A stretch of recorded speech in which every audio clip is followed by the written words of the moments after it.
This is Game Night with Josh Hennig on 97.3 ESPN and the free mobile app. Now, live from the Matt Black Kia Studios. What a move! Here's Josh Hennig. Josh Hennig here, back on Game Night on 97.3 ESPN. We are live on Facebook, YouTube, and Twitter at 97.3 ESPN. You can watch the show live here in the Matt Black Kia Studios on 97.3 ESPN. You can see the studio. You can see me wearing a red t-shirt because this is one of the rare occurrences you will see me wearing a color that is not the color black. Although I am wearing black slacks, so at least I'm keeping with the brand. Of course, we got a busy show tonight. Jason Blevins, get into the Sixers.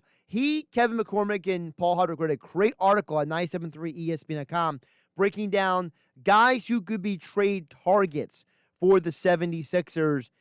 So we're going to get into that. We're going to get into the Sixers starting their West Coast. You know, the Sixers have been on the East Coast almost the entire year. They haven't left the Eastern time zone, I don't think, all year. So this is very different for them. Them going on their first long-term road trip. So we'll get into that with Blevins coming up next. Well, you know, Bro's getting ready to leave the studio. You know, he's wearing the same color shirt as me. You know, it's a cooler shirt than mine because it's actually a college shirt. So, you know, I'm just wearing a random shirt that I got for free. 609-403-0973 is the text board. Again, the comment with your text as well. By the way, I will confirm Nick from Brigantine's text. Now, I think only the reason why Nick from Brigantine actually was able to predict this was because Nick from Brigantine is a longtime listener to the station. So we'll put Nick from Brigantine's comment up on the YouTube, Facebook, and Twitter streams. Nick from Brigantine says, Josh took a day off yesterday. Odds were 2-1 you stopped in anyway.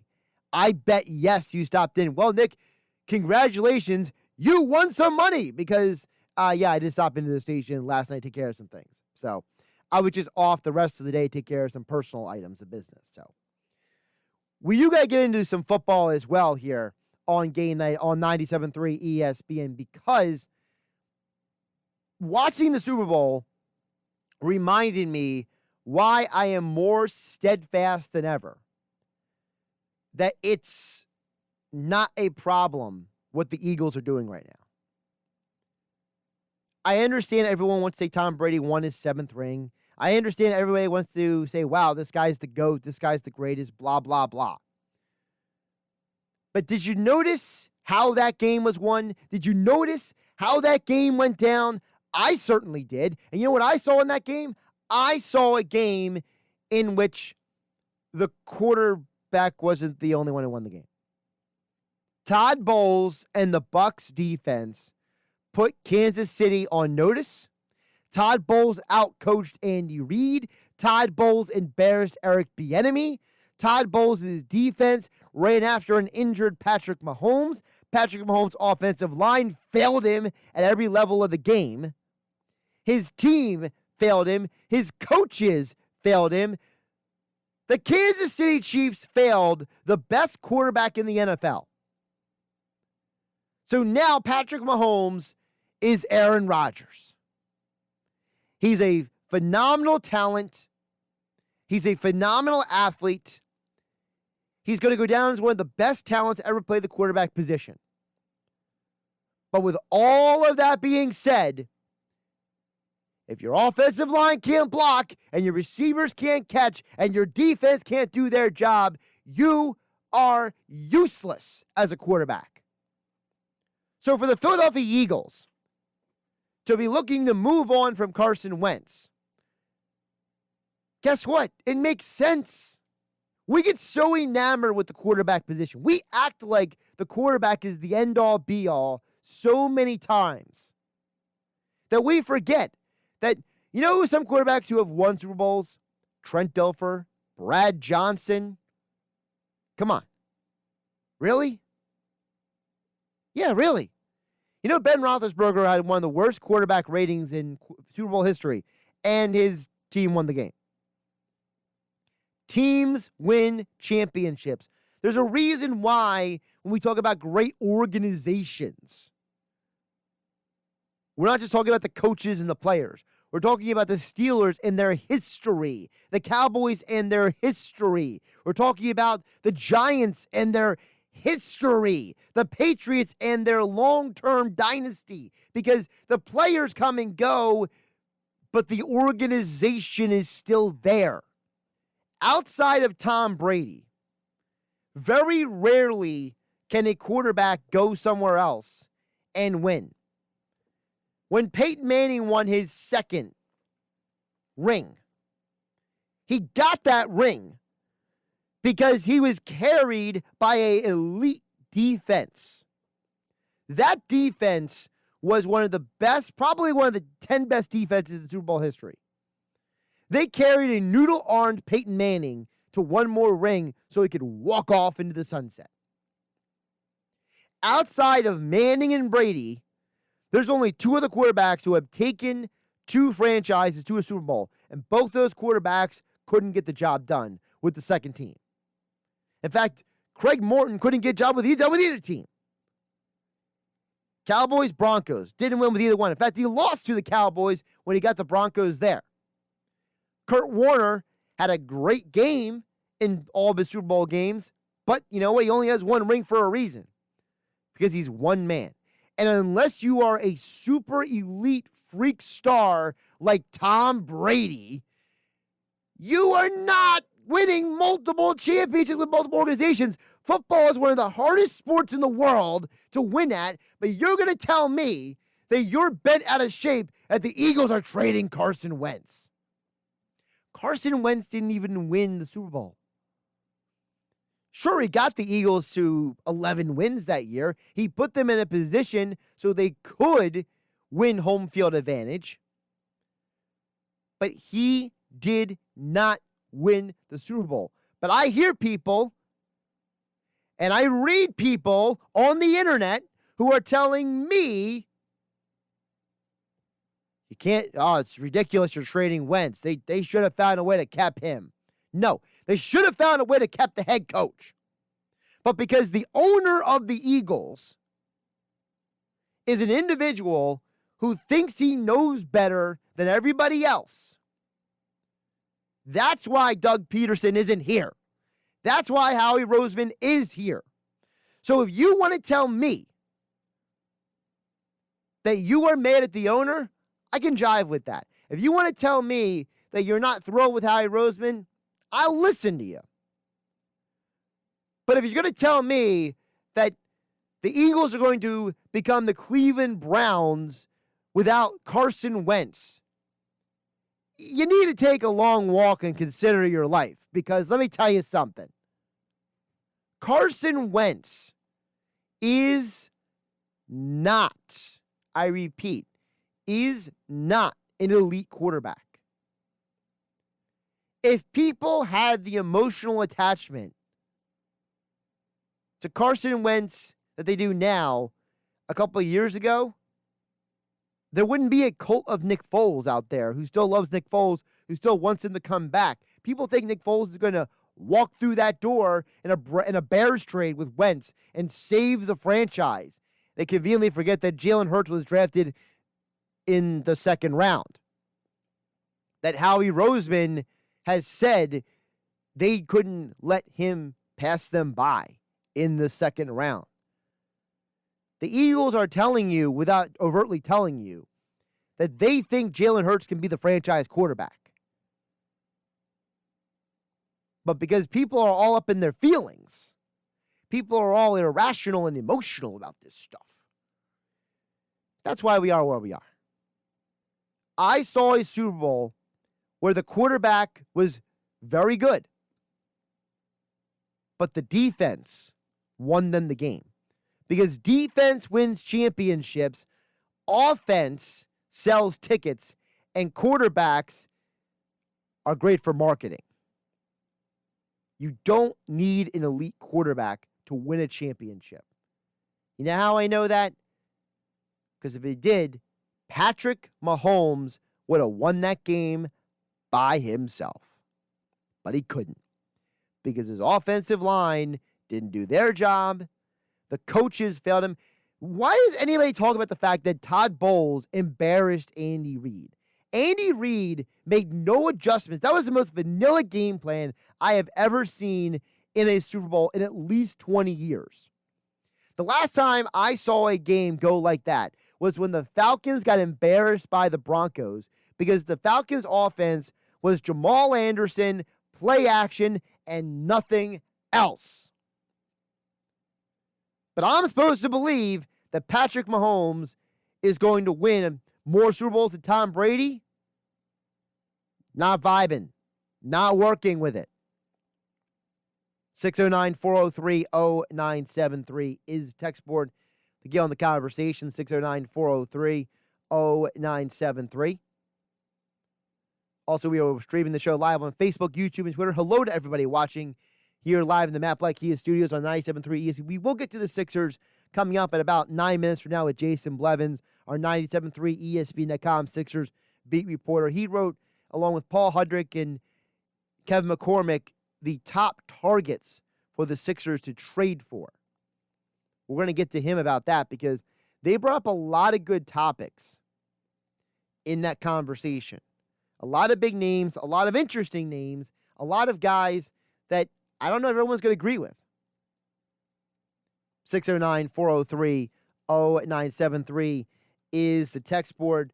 I'm getting Dan from EHT's text up on the screen. But Dan, no offense, I am editing your text because the way you spelled that word, it came out not as the word you wanted it to be. It looked like a curse word. So I'm going to stick with the version I put up here. So, Dan, I apologize for slightly editing this text. But Dan from EHT, you can see the text if you're watching the show right now. It says, what? The quarterback puts you in position every year after year. The search for a top 5 quarterback is the secret. If you don't have that, you may accidentally win one. Well, Dan from EHT, I have to disagree with you.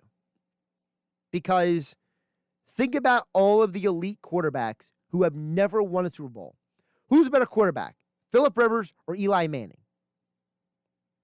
Who's a better quarterback, Matthew Stafford or Trent Dilfer? I'll go in verse. Who's a better quarterback, Brad Johnson or Donovan McNabb? The answer to this question is the guy who didn't win the ring in these scenarios is the better quarterback. Teams win championships, not individuals. We give an individual stat to the quarterback because we're lazy. We're lazy in our evaluation of quarterbacks because the majority of people don't spend the time to actually get down to the nitty-gritty when it comes to the quarterback position. People are enamored with the quarterback, but they're not fully understanding of the quarterback. Those are two different things. Don't forget that. So, listen, I don't think it's an accident that the 2000 Ravens won Super Bowl. That's one of the 3 best defenses of all time. It's them, it's the Bears, it's the Steel Curtain with the Steelers, it's the Raiders smash mouth defense of the 70s, it's the Cowboys defense under Jimmy Johnson. Those teams were elite defense. They didn't win championships by accident. It's not like Troy Aikman in every one of those games was going out there and just throwing for 400 yards and 5 touchdowns. No. Unless your name is Tom Brady, Joe Montana, Bart Starr, Joe Namath before he got injured. Unless you're one of those guys, you're not winning a championship. See, finding a top 5 quarterback is like looking for a needle in a haystack. Unless you're drafting a can't-miss prospect, you're putting your hand over your eyes and you're throwing at a dartboard and you're praying and hoping that you get near the bullseye, and then you remove your hands from your eyes and you realize when you didn't hit the bullseye, you still got within a click or 2 of it. So then you're like, all right, well, at least I got a good one. Dan Marino was passed over for Todd Blackledge and Ken O'Brien. Brady was in the 6th round. Patrick Mahomes was behind Mitch Trubisky. We act like finding a quarterback is the key. But yet we forget that Dan Marino never won a ring. There's a reason why Stafford is going to the Rams, because teams win championships. There's only one sport on earth, team sport, where an individual changes everything. It's called the NBA. LeBron walks on to any team in the NBA, they're a championship contender. Basketball is different, folks. Speaking of basketball, we got to get to the Sixers conversation next. Jay Blevins, 973ESPN.com. Who are some targets for the Sixers to trade for? Also, the Sixers, their first big road trip of the year. All of that and more next here on Game Night on 97.3 ESPN, the 97.3 ESPN mobile app powered by First Bank of Seattle City, and we are live on Facebook, YouTube, and Twitter at 973 ESPN. Josh Hennig here, hanging out with you till 7 p.m. on 97.3 ESPN.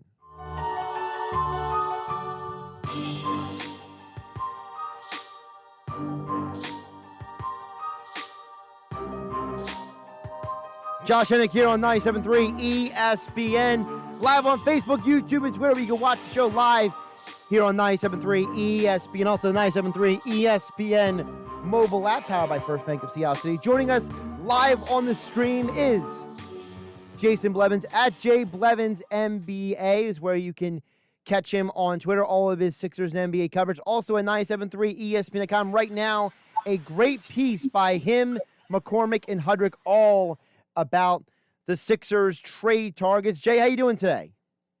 I'm great. How about you, Josh? Doing pretty good. First of all, a great job by you guys at breaking down the details of guys who would be available, because I think that a lot of times people throw out their names, they don't understand the logistics that go into it. And that's kind of where I want to start with. You know, as you guys, and I don't want to give away all the names because I want people to actually go and read the article and the work that you guys put into it. But one of the things I noticed in there is that each one of you were trying to explain, listen, this is what goes into getting this. What is one thing, as you guys went through this project, that you took out of it that maybe people need to understand that, you're not just getting a guy for nothing. You got to give up something to get a valuable asset in return. Yeah, I think when people throw out trade ideas or they hear someone may be available, I think the first thing I would caution everyone to do is just check and see if there's a way to make that salary work. So, you have to have, for any team in the NBA that is over the salary cap, there's a soft cap and a hard cap. But any team that's over the sort of $80 million, I think, or $102 million salary cap, you have to, I think, be within 120% of salaries trading back and forth. So it's the first thing. It's not just a matter of, you're not at like the draft where you could just trade a first round pick and get a guy back and figure it out during free agency. So midseason trades, you have to make those salaries work. And that means there are really certain players you're going to have to include in any deal depending on the salary of the player you want to acquire. So the difference in acquiring let's go low end to high end, a guy like Lauri Markkanen, who is in the fourth year of a rookie contract, making like $6.8 million, you can match that a lot easier than you can with a Kyle Lowry who's making $30 million. Now, making the valuation work with draft picks and all of that is the next layer of that, right? Making it make sense for both sides. If a team is trending upward and they want to push their chips into the table, they're going to look to acquire a win now player. But if a team looks like what they've constructed really isn't working, they might be more willing to let go of a piece for future assets. So you have to look at, is a team trending up, trending down? Are they ready to cash out on the season and go for draft position? Or are they looking to improve their team in the middle of the season? So, making trade deals preseason versus midseason, you have to factor in a lot more elements in the middle of the season. How much trade action do you think we're actually going to see this year in the NBA? Because I feel like there's so many unknowns right now with what the second half is going to look like, and how that's going to be laid out, and the All-Star game, that's a whole fiasco right now. So how much do you think we're actually going to see when it comes to trades? It's a great question because I think with the play-in, where I think the 9th and 10th seeds get a chance to make it into the playoffs, you just have sort of an expanded set of teams that have a chance, which means teams are going to want to wait as long as possible to figure out if they're a playoff team or if they have a chance or not. You have a lot of uncertainty with this. You have a lot of uncertainty in the buyout market. This may mean, some players that you might trade for may wind up getting bought out later. So I think it's really tricky. I think the top teams, like the Nets, for example, are really banking on, because they have no assets left to include in a trade. They're banking on the buyout market. They're not going to be active. They've already made their big trade. The Sixers, though, can they wait for the buyout market, or do they know that the Nets have so many holes to fill in their bench that there's real minutes for a buyout candidate to go there and play a significant role, versus the Sixers, which are probably a deeper team, might not be as many minutes. So do the Sixers have to pull the trigger on a trade for a guy maybe in a normal year they'd hope to pick up, like they did with Ilyasova and Bellinelli a few years ago? That tier of player, those kind of guys might land with Brooklyn or a team that lacks depth. So I think it's going to be a really tricky trade deadline for a lot of teams. I know one of the guys you guys mentioned a lot in the piece that you wrote over at 97.3 ESPN.com as a tradable asset was Ferguson. He's a guy we haven't seen a lot from this year. What is his real status, and what makes him a viable trade piece? Well, he makes $3.9 million, and he's 22. So he helps make salaries work. He doesn't have a real role in this team. I think Matisse Thybulle would have to. He sort of plays the same role that Matisse Thybulle is playing, and Matisse is ahead of him. He's that defensive wing off the bench. So I think when you package, if you're looking to match a salary in the, say, $10 to $15 million range, you kind of have to include Mike Scott and Terrence Ferguson in any of those deals just to start before you really talk about net positive assets. But Ferguson's got a lot of starts in his career for the Thunder. He is only 22, and he can play defense. So I just think he's like, if you're going to say which two guys are almost certainly involved in any trade that the Sixers make, it's Mike Scott and Terrence Ferguson. But more Ferguson than Scott, because I think Doc Rivers really likes Mike Scott and what he can do for this team. And they have a real need at power forward. They're very thin at power forward right now. Jason Blevins joining us here on the Boardwalk Kind of Hotline here on Game Night on 97.3 ESPN. You can follow him on Twitter at JBlevinsNBA for all your Sixers NBA coverage. Check out the full article over at 97.3 ESPN.com. Blevins, Paul Hudrick, Kevin McCormick all give you 3 candidates the Sixers can trade for and the reasons why they can trade for those guys, because the reasons are actually more important than names. Don't just give the names. Read the reasons, okay, folks? 97.3 ESPN.com. Jay, let's get to the Sixers in this road trip starting tonight. This is the first time I think they've left the Eastern time zone, right? So this is a legit long road trip here. Yeah, pretty much. I think Minnesota would be central, but this is their real road trip so far for the season, for sure. And completely different time zone. So, yep, it's gonna be interesting. And Sacramento is not to be taken lightly. They give the bigger Sixers team a lot of problems historically. Yeah, and that's fun. The funny thing, this schedule is not a bunch of pushovers. It's not like you're going out west and you're playing a bunch of Nova. This, you mentioned this isn't a pushover Kings team. You're looking at a schedule where you have the Suns on Saturday, you have Portland a couple nights from now. So, this is an opportunity for them to really, find out what they're really made of. The Jazz on Monday. I mean, these are all, the Blazers, Suns, and Jazz are playoff teams, and the Kings, they're going to give you some fight. Yeah, I think the Kings, from a pure matchup standpoint, might be the worst matchup. They're not the best team of that group, but they're stylistically maybe the hardest matchup for the Sixers.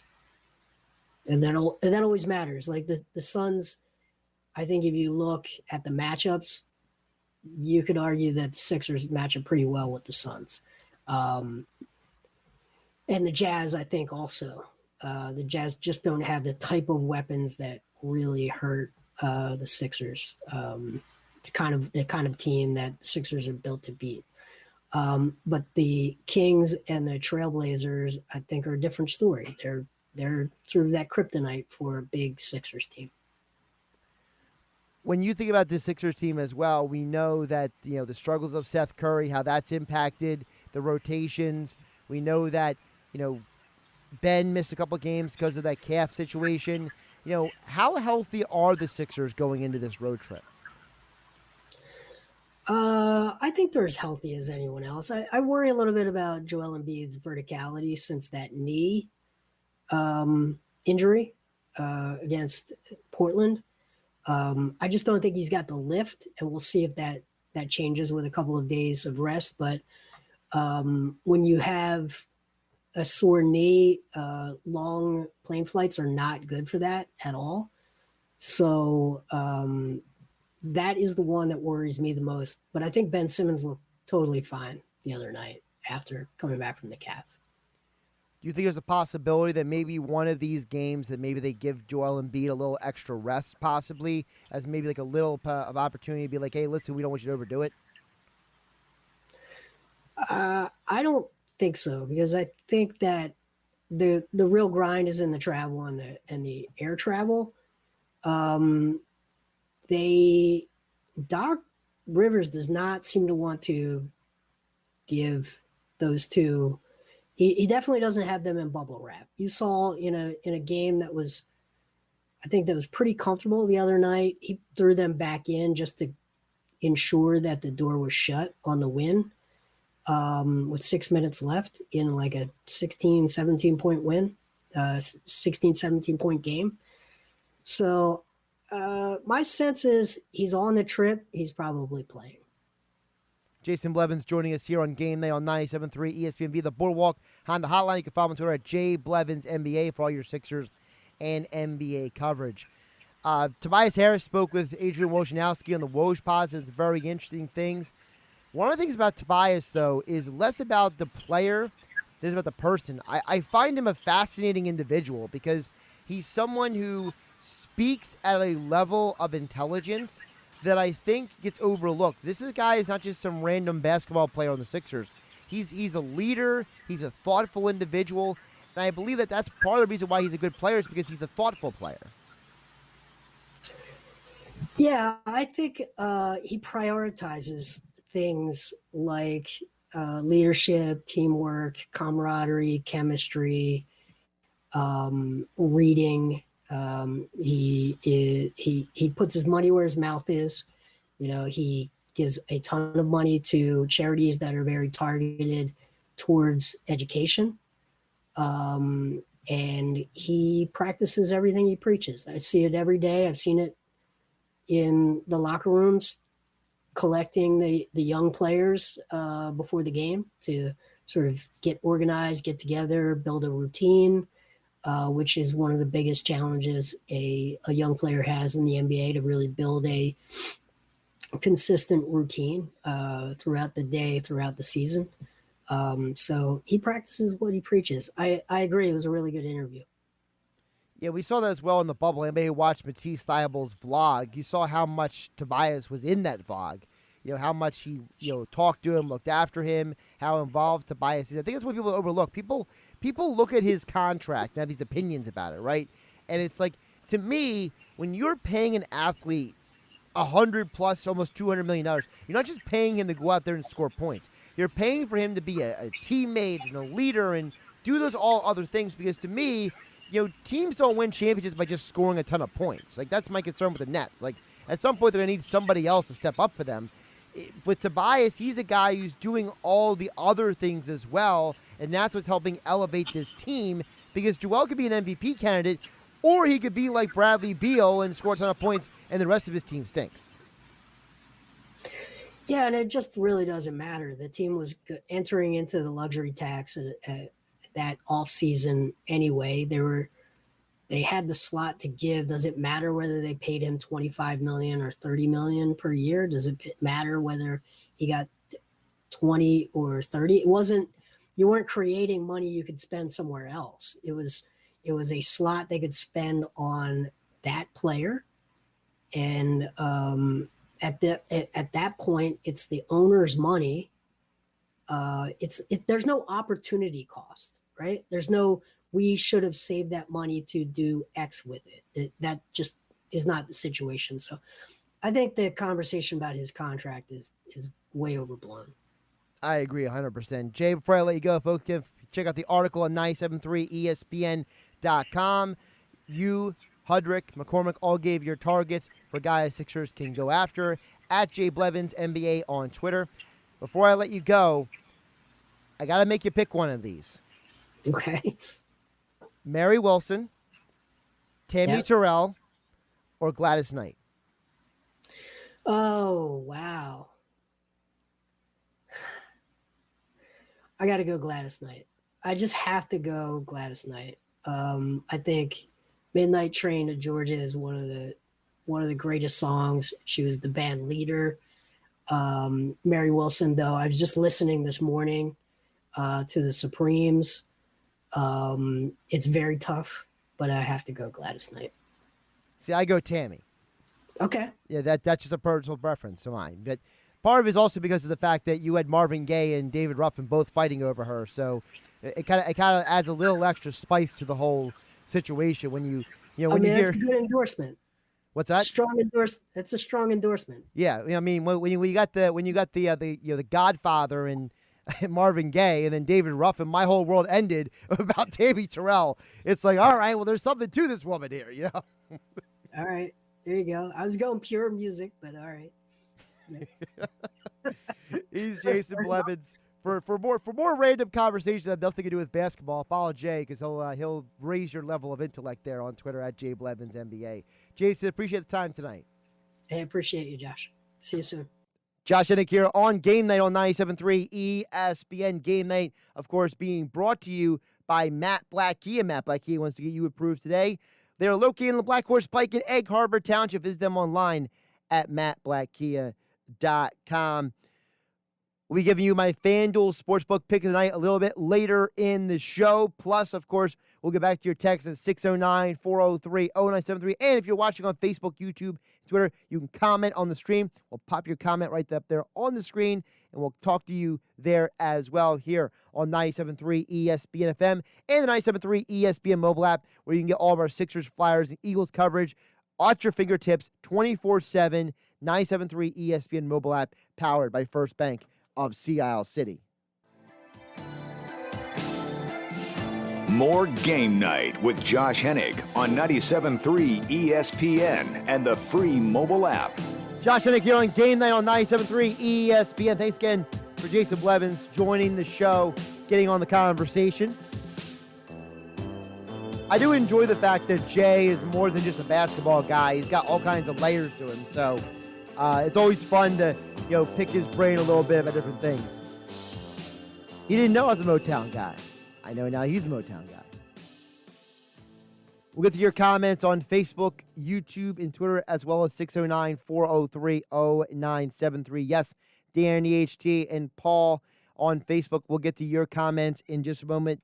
Just want to remind all of you, of course, we got the FanDuel Sportsbook pick of the night. We'll get to that in roughly about 8 minutes from now. But I do want to remind you, One thing this pandemic has taught us how important a business's website is in order for customers to find them. Are you a local business in need of more customers? Does your business need help getting found on Google? Does your website represent your business in a way that truly defines who you are and what you do? Well, according to a recent survey, 82% of small businesses find their website is an essential part of their business's success, and 54% report a boost in web traffic since the beginning of the pandemic. Well, here at Town Square Media, we want to help you. Let us show you how to get your business seen by more customers and get them coming through your door in person and virtually. Just go to townsquaresouthjersey.com. That's townsquaresouthjersey.com, or reach out to the radio station directly, and we will help you reach those business goals. To get to your comments here, we got Paul over there watching the show on Facebook. Chimes in and says, "Yo, Josh." What's up, Paul Westcott? He says, why isn't Wentz gone yet? Wentz isn't gone yet because making a trade in the NFL is not as easy as making a trade as in Madden. It is the simple answer, Paul. I think part of the reason why Wentz isn't gone yet is because the Eagles are trying to generate a bidding war. Now, I don't know if they're going to be successful at it, but I think they're trying to generate a little bit of a back and forth with these teams. People forget that there were a lot of teams in on the Stafford deal. And the Stafford deal, they didn't even take the quote-unquote best offer. They took the offer that made the most sense for what they wanted. Those are two different things. There's a huge difference between being a team that turns around and says, I'm going to give you a good deal, and I'm going to give you the deal that is best for what you want. That's why Wentz hasn't been traded yet. I think that we get so focused on, the first round picks or who's coming in return or the money and all that kind of stuff that we forget, whether it's, any of us. It's not just, you guys listening to me on the radio or watching the show on Facebook, YouTube, and Twitter. It's all of us. We forget sometimes that there's so much stuff that goes on behind the scenes. It's like if you ever watch the movie Moneyball, it gives you a small glimpse of what happens in Major League Baseball. It's kind of like, all right, well, this can happen. And if it can happen like that, where you have multiple teams calling about the same guy, you got to work through things. And I think sometimes we forget that. Let's get a text in here at 609-403-0970. We'll give it to Joey D. and Ventnor watching on Facebook. Dan and EHT chimes in and says, so I'm confused then. How are the Packers and the Saints in the playoffs every year? You have to make the tournament to win it. Well, the Packers and Saints are in the tournament every year for two different reasons. Aaron Rodgers is an elite quarterback.